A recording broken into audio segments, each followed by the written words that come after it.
According to the Bureau of Labor Statistics, the average tenure of an employee is 4.1 years. The average tenure of an employee in a small business is less. And according to those same statistics, 38% of employees quit a job within the first year, and 40% of that 38% quit within the first 90 days. Are you having trouble with your best people leaving? Are you having trouble keeping people? Well, today we're going to talk about it.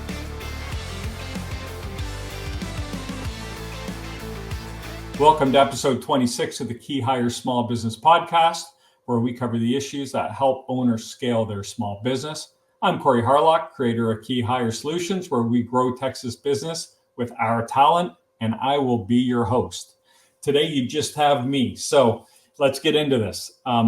I was at my Vistage meeting, and if people are listening to this podcast, they know I'm a Vistage guy. And I was at my Vistage meeting, and we got into a conversation about my people leave. I finally get good people, and then they take another job. And the question I asked was, well, how long were they there? And is that longer than your average employee tenure? So let's talk about kind of what is tenure, what is turnover. Tenure is kind of the time someone stays with you, but beyond that, I want you to think about it as time and impact. What did they achieve while they were there and the time they were with you? Did they achieve what you wanted them to do in the time they stayed with you? And turnover is how many people, what's the percentage of people in your business that you have to replace each year? And that number might be 10%. If you have 10 employees, you have to replace one each and every year. Sometimes it goes much higher. You have to be honest with yourself. You can't take any mulligans and say, well, that person was a bad hire, we won't throw them in the mix. What does that look like? And then on top of turnover, you have additions, hiring in and bringing new people for a growing company. But today specifically, we want to focus on your tenure and your turnover and different ways to think about it, and different ways you can think about it that might influence, are you doing a good job or are we doing a bad job of this? And then maybe some ways we can help it. When we talk about hiring people in their tenure, I often talk about hiring, and in particular, when we're talking about leaders, bringing in a new leader into your business, into a small business, depending on what key owner stage you're in. If you're in that overwhelmed, I need help today. If you're in that unsure, I know I need help, but I don't know what my options are. If you're in the curious, I'm looking to make some changes. What you need to understand is when you bring an expert into your business, they're going to be an expert at building a particular part or stage of your business. And a way I want you to think about that is when you build a house, there are really three phases to building your house. There are the framers, the guys that lay the foundation, they put up the frame, they do all the heavy, hard manual work to get it framed up. The next phase are the trades. They come in, they run your electric, they run your plumbing, they put up your drywall, they get it kind of put in your windows, or maybe the framers put in your windows, whatever. We got those skilled trade people that are experts in their area of preparing your house. Then you have the third phase, which are the finishers, the people that come in and put in the custom pieces. They do your baseboards, they do your banister, they do your countertops, on and on. I don't need comments about, Corey, you don't understand how a house is made. We're talking in general terms. But I want you to think of the people you bring in these terms. The people that build the foundation, the framers, they don't like to and don't want to do and can't do the finishing work. Nor can the finishers, do they want to do the framing. And the electrician certainly doesn't want to do framing. The plumber doesn't want to do finishing work. So we need to think of our business or the operation, the department we're working with. What phase of the operation are we in? Are we building? Are we coming in and burning this to the ground and building it from the ground up? Have we laid the foundation? Do we have a solid foundation by which to build on? So do we need those skilled trades type people to come in and take it from 30% finished to 70, 80% finished? And then the people that like doing that don't like doing the fine detail, the tweaking, the finalizing of the small details, nor do they like doing the lift of building the foundation. And then the finishers, those are your managers who come in and they're more on the maintenance side where everything is 70, 80% there for what you need to do. And they make small adjustments and changes to what's happening, that kind of continuous improvement to keep you moving in the right direction and keep you able to deliver. So that's what we're talking about today. Tenure and turnover. And are we bringing the right people in for what we need? Some of the biggest mistakes I see a business owner make when we look at doing this type of thing is, the first one is when they make a hire, they expect them to be there for the rest of their career. If, as a business owner, my average tenure is 2 years, can I realistically expect to hire someone and expect them to be with me for 20? You can't. And in this day and age, depending on the age group of the person you're bringing in, there's definitely more loyalty in the 45 and above crowd, even the 55 and above crowd. They tend to stay with you a little longer. The younger you get, the quicker the transitions within the business. So what does a win look like? We can't expect when we bring someone in that they're going to spend a lifetime with us, but we can look at the time versus the impact.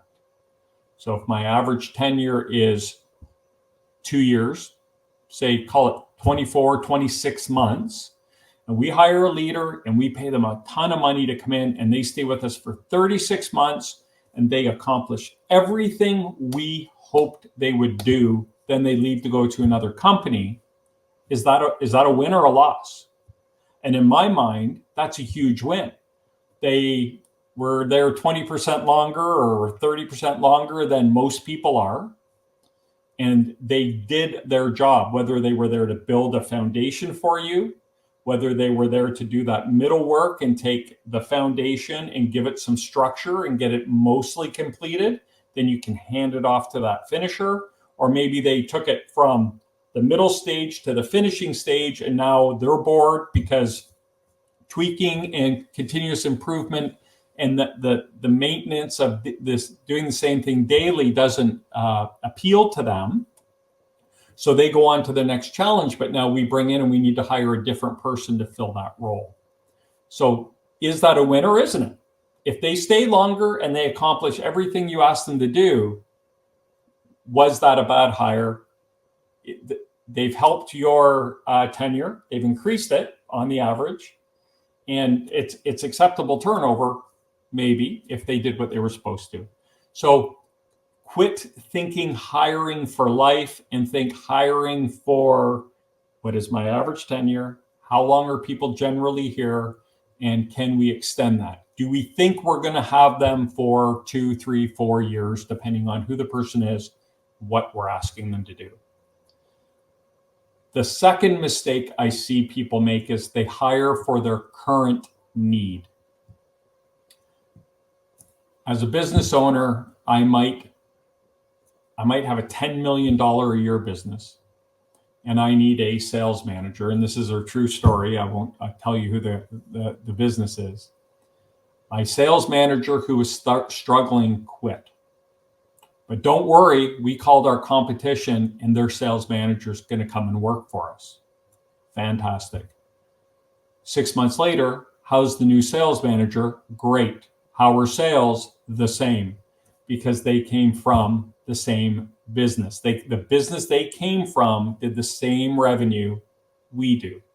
Meaning when they started with you, we hired someone to run a department that was generating $10 million in business. And we hired someone who has $10 million a year of experience. We need to think about capacity. And you may have heard me say this before. An expression, or the way I would love you to think about it, is if you're a $10 million a year company and you want to grow to 30, 40, 50 million, don't hire someone to run your $10 million a year company. Hire someone to run your $30 million a year company currently doing 10 million. And that shift in mindset will help you explain to someone coming in, here we are today, but this isn't where we want to be. We're happy we're here. We've worked really hard to get here, but our goal is way off in the future. And you're here not to create process and procedure to help us run our $10 million a year company better. You're here to create process and procedure to help us grow into a 30, 40, $50 million a year company. So when it comes to hiring, don't think of where you are today. Think of where you want to be and look for people with that experience. And more importantly, the key word here is capacity to understand how to help you build your business and get you where you want to go. The sidebar here is this person could potentially know more about this part of the business than you as a business owner do.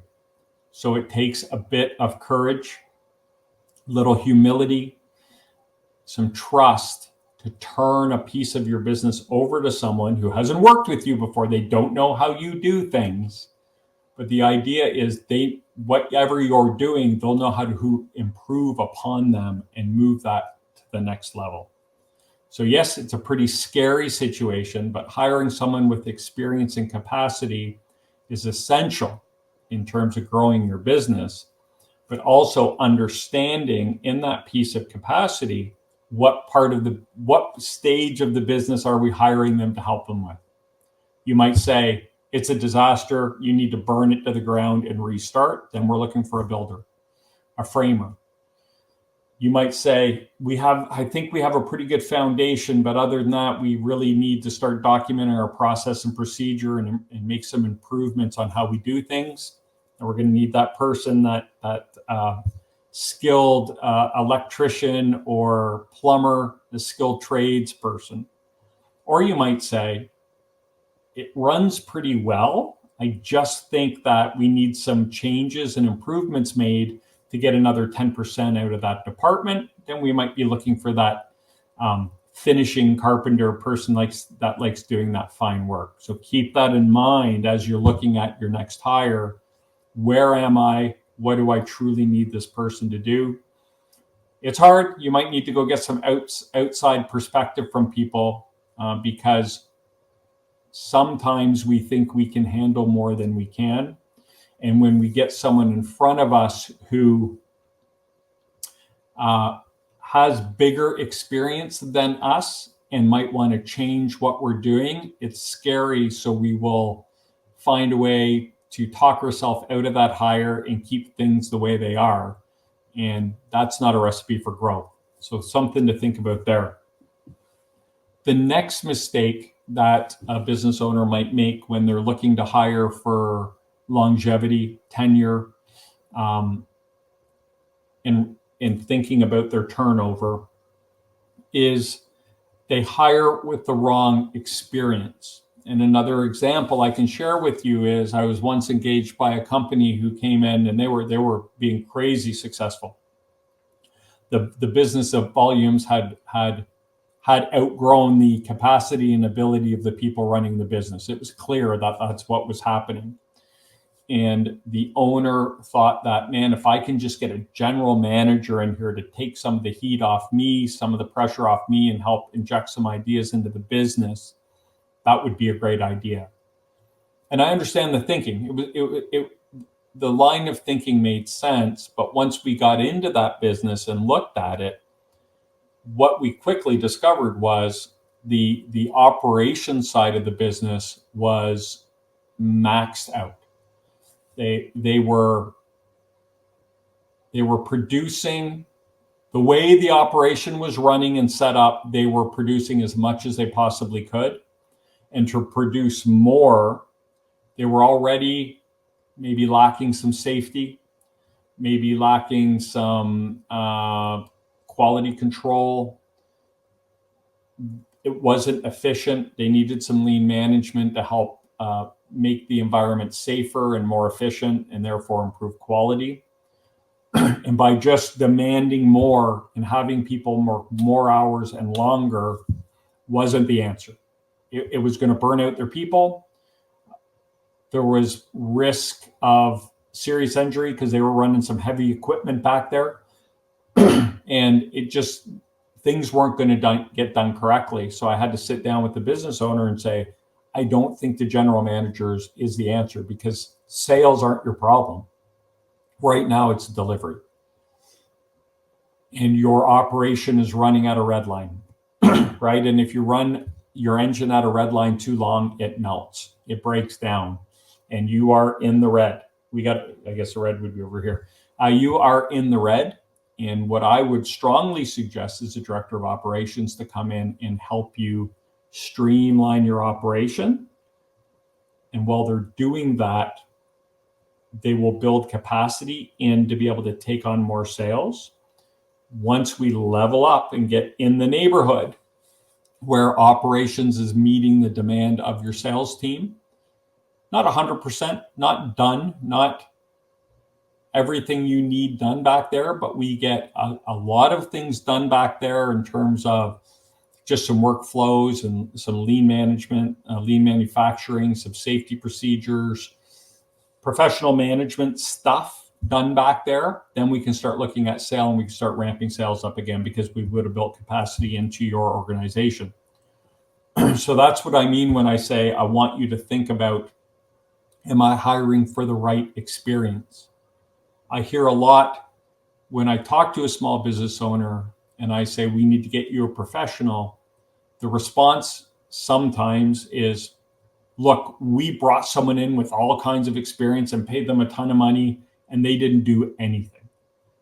And when you dig into that, it's all true. They spent a lot of money on someone with really good experience, and they did not meet the objectives that were laid out before them, but they didn't have the right experience to do the job. They weren't specialized, or in the case of the general manager, maybe it was they were a salesperson who had dabbled in operations, or their experience was 30% ops, 70% sales. And when people get busy, they will always revert back to where they're the most comfortable. So even though the operation needed the most attention, the individual would spend most of their time in sales, driving sales, therefore putting more pressure on the operation, therefore causing more chaos and confusion, and deliveries being late, or quality being suffered, or quality suffering, whatever it might be. So just having someone who, when someone shows up on your doorstep and at first blush they look like they could help me, you need to step back and take a little time and understand exactly what their experience is, and does it fit with what you need. Maybe they come from a large corporation where all the policies and procedures are very defined, and they become that finisher who's just making small tweaks, but you need someone who can build a foundation. And that's not their jam. That's not what they've had to do throughout their career working for these large corporations, because that stuff is pretty set in stone. And to be honest with you, that's one of the biggest transition challenges, is bringing someone from a large corporation into a small business where it's more entrepreneurial. You have to wear a lot of different hats. They will often struggle. They call them the inbox manager. They're just they sit in their desk and wait for someone to send them an email asking them to do something, and then they spring into action. And we know in a small business that just doesn't work. We need someone who's out there looking for stuff to do, because if you look hard enough, you will find more than enough stuff to do in a small business. So it's understanding that experience and hiring for the right experience. So what we outlined is some of the mistakes is hiring people and expecting them to stay for lifetime, versus understanding what our average tenure is, and seeing if if they stay that long or a little longer, can they accomplish the objectives we're hiring them to do? Then if we break that down, what are those objectives? So we need to make sure we're hiring for capacity. So not hiring for today's revenue, but hiring for where we want to go, the future revenues, so we can responsibly grow into that growth with the leadership of some experts who are really good at doing what they're doing and assisting the business owner, making them look great. And the final piece then is, okay, we understand this person might only be with us for 2, 3, 5 years. We've clearly defined what they need to do. If they stayed here 3 years and they could accomplish X, that'd be a huge win for us. Now we need to understand what experience we need to go out and find. So we need to define what that is. And again, use your framer, tradespeople, finishing carpenter analogy, see where you fall on that scale. So those are kind of the mistakes we see. So what advice would I give to a business owner who's kind of endeavoring to, they've decided or they've come to the realization that, okay, my current leadership, the people I have in my business are amazing. They've gotten me here, but I need a little more jam. I need a little more horsepower in my business. I need a little more expertise. How can we do this? So if we follow the understand the role, understand capacity, and understand experience, what can we do once we get them in? So we need to understand what turnover looks like. And I've talked about this already. Where are you in your business? Some businesses, if you pay at the bottom of the scale and offer good training and produce good people, you will be a feeder for the big players.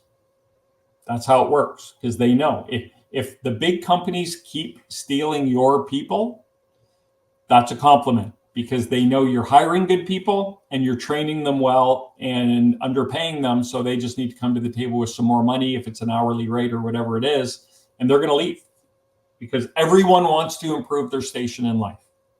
And if that's where you are, that's cool. Own it, put your arms around it, and know that's what you are, and create a great pipeline of people. And I did a show earlier back on how to create a talent pipeline, and just keep rolling people through there. And if you can keep them, or if you know after 2 years they're poaching everyone after 2 years, at 18 months, go to them and create a program that will keep them excited to be with you, or maybe make them a trainer, give them incentive, loop them into the business before those companies come and take their temperature and get them excited to stay with you. And maybe some of them will say, no, I got a really good gig here. These guys are treating me really well. If you pay top dollar and you're losing people, it could be a couple things. It could be people aren't feeling fulfilled in the role. They might not be challenged enough. And these are all conversations you should be having with your key people and taking their temperature and seeing where they are. There's a story I once heard about a top employee who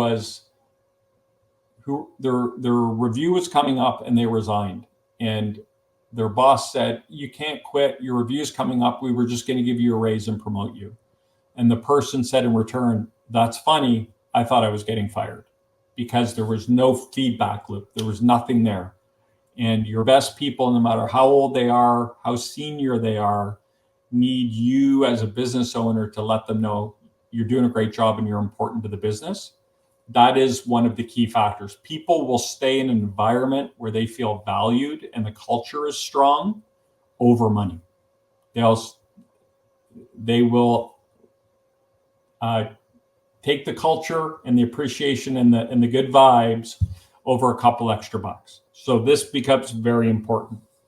You need to understand the needs and wants of your people, in particular your key people. If they are very valuable to you, you need to be able to talk to them and say, hey, here's another thing you need to understand. If you have good people, it's not if they're getting calls. We know they're getting calls. People are trying to call them and say, hey, why don't you come with us? We're going to pay you more. We're better. We can do this. And promising them the moon. And so the conversation should start like that. I know you're getting offers, and I really appreciate that you're hanging in there with us. I want you to keep hanging in with us. What can I do? What do you need from me? If one of your best people said, look, I've been here 5 years and I know the PTO program is I got to be here or I've been here 3 years and I got to stay for 5 years to get an extra week of PTO, but my kids are gone away to school and my wife and I want to do some traveling. If you could give me break the rules and give me an extra week of PTO, that extra week of PTO is the cost to you is minimal versus replacing a top performer. You can't compare the two. If you let that person walk, the opportunity or the odds, the probabilities of you getting someone as good or better than them are minuscule. The probabilities of you getting someone worse than them are very high. And the probabilities of you getting someone that you're going to have to retrain and it will take them 3, 6, 9, 12 months to get even close to the productivity of that all-star employee, is that worth an extra week of vacation? I would think it is. Maybe they say, I'd like to lead a project, or I heard you guys talking about this. I would like to be involved. Loop them in. Maybe they say, yeah, some people are calling me and I'm starting to understand that I might be underpaid in this market. Okay, let's talk about that. What would it take for you to stay? If they say, if you could give me an extra 5 or 6 grand on my base, that would do it. $500 a month to keep your best person, maybe it makes sense. So we talk about this tenure, and there are ways to increase it, and it's just to talk to your people and listen to them and see what they want. And sometimes they just run their course, and that's okay. Sometimes people say, hey, I think I've done everything I can do here, and unless I become the owner or you're giving me shares in your company, I think it's time for me to go try something else, and they transition out. That's okay. That's okay. If they've done what they said they were going to do. If they were there for 3 years and they didn't, well, that's kind of you on you as a business owner for not managing that and being on top of it. The other thing to do is if someone does take an offer from a rival company and you know that company and you think, yeah, they can pay more, but it's not a fun place to work, give them a soft place to land and say to them, hey, I get it. You want to go over there and I can't afford to match what they're doing. But if it doesn't work out, we'd always love to have you back. You've been great for us and you've always been a pro for us, and I love working with you, and it's a huge loss for us. So if you ever want to come back, just give me a call. Happy to talk to you about it. There's another angle. Instead of being upset that they're leaving, be happy for them. Celebrate. Say, good for you. This looks like a great move for you. If it doesn't work out, you can always come back.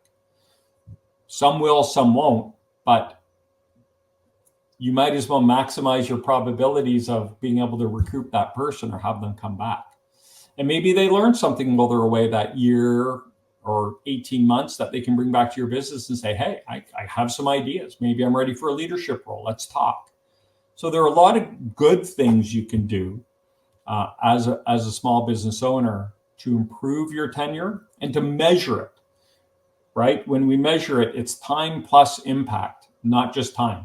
And I want you to think about that. People that leave, that accomplish what you wanted them to do, yeah, it sucks they leave. But maybe it's time for them to leave if you don't have anything to offer them to challenge them in the ways they want to be challenged.